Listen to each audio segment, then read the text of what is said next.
À la une, le président du Conseil des ministres de l'UEMOA a effectué une visite à la Bourse régionale des valeurs mobilières BRVM. Une visite effectuée au lendemain de l'émission des 5 soukouk des États du Sénégal, de la Côte d'Ivoire et du Togo. La deuxième édition des Journées du livre technique et professionnel à l'ère du numérique s'est ouverte ce jeudi à Abidjan. Cette rencontre a pour objectif de faire la promotion de la lecture et de l'écriture auprès des élèves et enseignants des établissements techniques et professionnels de Côte d'Ivoire. Une page de santé dans cette édition, il s'agit du lancement officiel de la lutte contre la bilharziose. C'est à Atinguié, village situé à 11 km d'Abidjan, que la lutte contre la bilharziose a été officiellement lancée. Nous en parlerons dans cette édition. Bonsoir à tous et bienvenue si vous nous rejoignez sur Business 24 Africa. La Bourse régionale des valeurs mobilières, BRVM, a reçu la visite du président du Conseil des ministres de l'Union économique et monétaire ouest-africaine, UEMOA, Amadou Ba, par ailleurs, ministre sénégalais de l'économie, des finances et du plan, s'est réjoui des performances de la Bourse régionale des valeurs mobilières, BRVM, et a rassuré ses dirigeants quant au soutien des États membres à toujours garantir les conditions de son développement. Cette visite a lieu au lendemain de l'émission des 5 soukouk des États du Sénégal, de la Côte d'Ivoire et du Togo à l'occasion du Forum africain sur la finance islamique.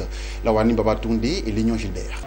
Un visiteur de marque ce mercredi 19 octobre au siège de la Bourse régionale des valeurs mobilières à Abidjan. Le président du Conseil des ministres de l'UEMOA, Amadou Ba, est en Côte d'Ivoire au lendemain de l'émission des 5 soukouk des États du Sénégal, de la Côte d'Ivoire et du Togo à l'occasion du Forum africain de la finance islamique.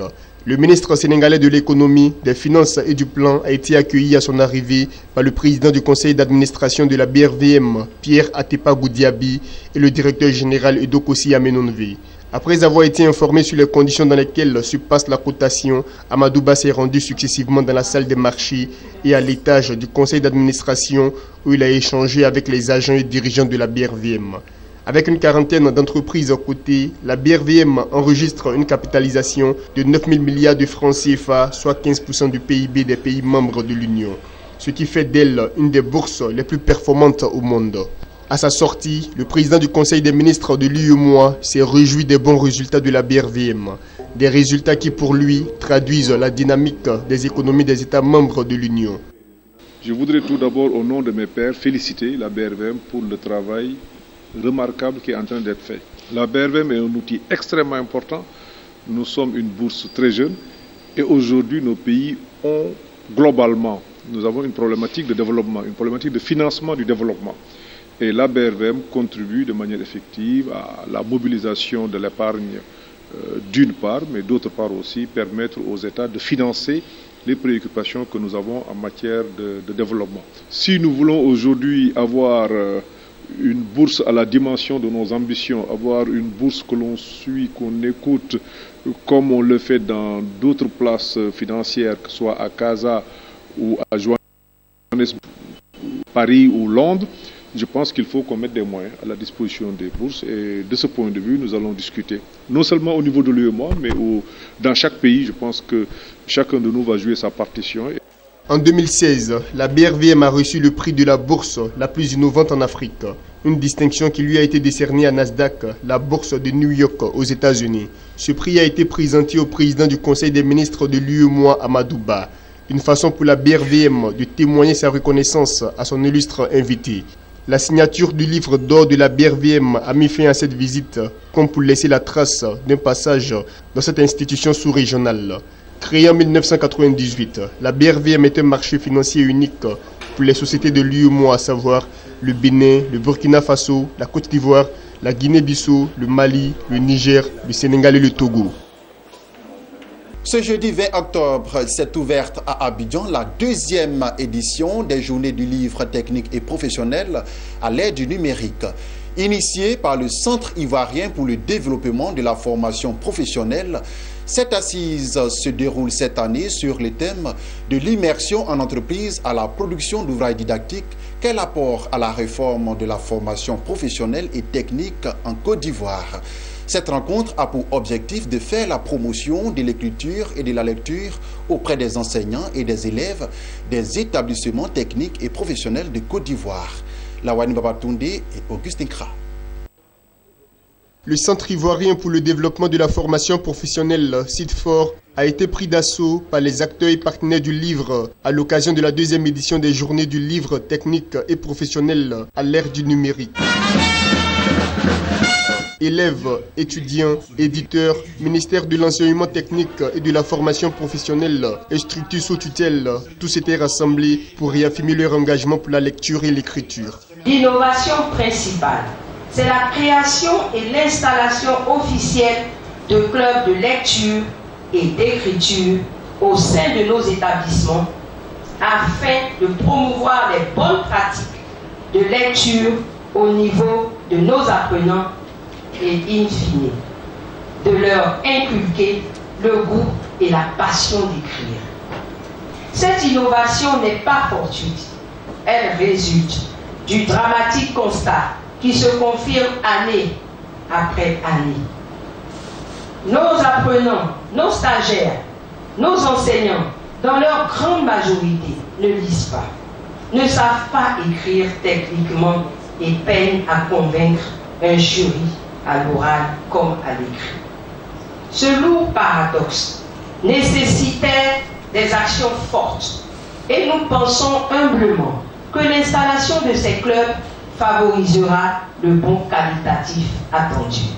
Les débats et conférences ont été accentués sur le thème de l'immersion en entreprise à la production d'ouvrages didactiques, quel apport pour la réforme de la formation technique et professionnelle. Cette cérémonie a également permis de distinguer les meilleurs ouvrages didactiques et les plus dynamiques clubs de lecture et d'écriture. Des prix raflés successivement par Noël Aké pour son livre Mathématiques en CAP industriel et le Centre électronique et d'informatique appliquée Celia Tréjeville. Je suis vraiment ému. Je m'engage à toujours bien travailler, à continuer sur cette lancée-là, afin d'engager encore d'autres prix qui sont à venir. C'est vraiment un sentiment de joie après tant de boulot. Mais je voulais avant tout féliciter mes collaborateurs, les élèves et étudiants ici présents pour le travail acharné qu'ils ont abattu. Notre engagement, c'est de faire en sorte que nous soyons encore primés l'année prochaine. La 2e édition des Journées du livre technique et professionnel à l'ère du numérique a enregistré la participation des éditeurs ivoiriens. Ils sont venus matérialiser leur engagement aux côtés du CIDFOR pour la réussite de sa mission, celle de contribuer au développement de la formation professionnelle en Côte d'Ivoire. Il est important que les enfants qui actuellement sont dans le domaine du technique puissent avoir des ouvrages didactiques faits par des éditeurs ici en Côte d'Ivoire. C'est un événement incontournable. Je regrette que les autres maisons d'édition ne soient pas venues et c'est dommage. Les journées du livre technique et professionnel à l'ère du numérique ont été instituées en 2014 par le Centre ivoirien pour le développement de la formation professionnelle CIDFOR. Elles se veulent le cadre d'échange et de réflexion pour positionner le livre technique professionnel et le numérique dans la réforme du ministère de l'enseignement technique et de la formation professionnelle. Parlons de toute autre chose à présent, la bilharziose. Une des maladies endémiques des zones tropicales, bientôt boutée hors des frontières de la Côte d'Ivoire. C'est en tout cas la volonté commune du groupe pharmaceutique Merck, l'entreprise SI et du ministère ivoirien en charge de la santé et de l'hygiène publique. La lutte contre la bilharziose a été officiellement lancée à Atingué, localité située à 11 km d'Abidjan. Notre reporter, Mondesi Nascimento Odifini, était à Atingué. Suivons ensemble son compte-rendu. La bilharziose est la maladie parasitaire la plus dévastatrice des pays tropicaux. La bouter hors des frontières ivoiriennes, c'est l'une des missions que s'est assignée la fondation du groupe pharmaceutique Merck et l'entreprise SCI en partenariat avec le ministère de la Santé et de l'Hygiène publique de Côte d'Ivoire. Ce mercredi, le cap a été mis sur Atingué, un village situé à 11 km au nord-est d'Abidjan, pour lancer les activités de la période 2017 afin de lutter contre la bilharziose. Le programme national de lutte contre la bilharziose et les géoménantiases en Côte d'Ivoire, comme vous le savez, est sous l'égide du ministère de la Santé et de l'Hygiène publique. En 2011, SCI parrainé par le gouvernement britannique sous l'égide du département de développement international d'IFPI, a commencé un soutien financier et technique au programme national dans le but d'étendre le traitement à une couverture nationale. Et pour joindre à la parole, Dr Bélène Garijo, présidente directrice générale du groupe pharmaceutique Merck, a administré à Atenguié le 500 millionième comprimé. Un geste symbolique de remise de dons composé notamment de 6 500 000 comprimés et d'un lot important de matériel de sensibilisation. Vous pouvez compter sur nous, sur Merck, comme un partenaire pleinement engagé dans la bataille contre la bilharziose. Nous sommes décidés à combattre cette maladie jusqu'à son élimination.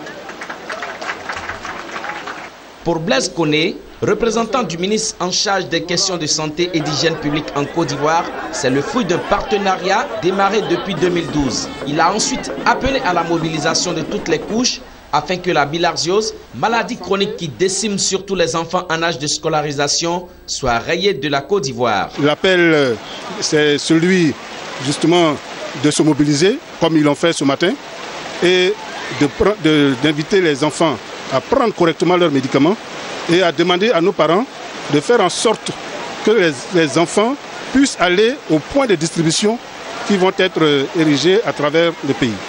Et ainsi, les encourager également à ne pas déféquer dans la nature, à ne pas pisser dans l'eau et à ne pas se baigner dans les eaux qui sont sources de maladies comme la schistosomiase. Créée en 1668, Merck est l'une des plus grandes entreprises qui opèrent dans le domaine de la santé et des sciences de vie. Elle est basée à Darmstadt en Allemagne et utilise plus de 50 000 employés à travers 66 pays du monde. C'est en bref que nous poursuivons cette édition. La société qatari Gamène les défis va investir 16 millions de dollars dans la construction d'un vaste complexe touristique et résidentiel dans la capitale mauritanienne Nouakchott, a indiqué le site d'information ami.mr.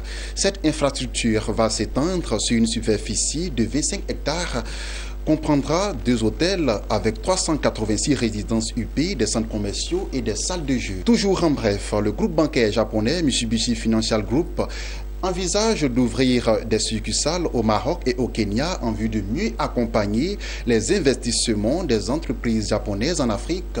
C'est ce qu'a rapporté l'agence Bloomberg le 20 octobre, citant des sources proches du dossier. À travers le renforcement de son réseau de succursales, le groupe japonais vise à améliorer la collecte des informations sur les nouveaux projets d'investissement au Kenya et à positionner les entreprises japonaises sur ces projets. C'est ici que se referme ce journal. Merci de nous avoir suivis. L'information continue sur la première chaîne panafricaine d'information économique, Business 24 Africa.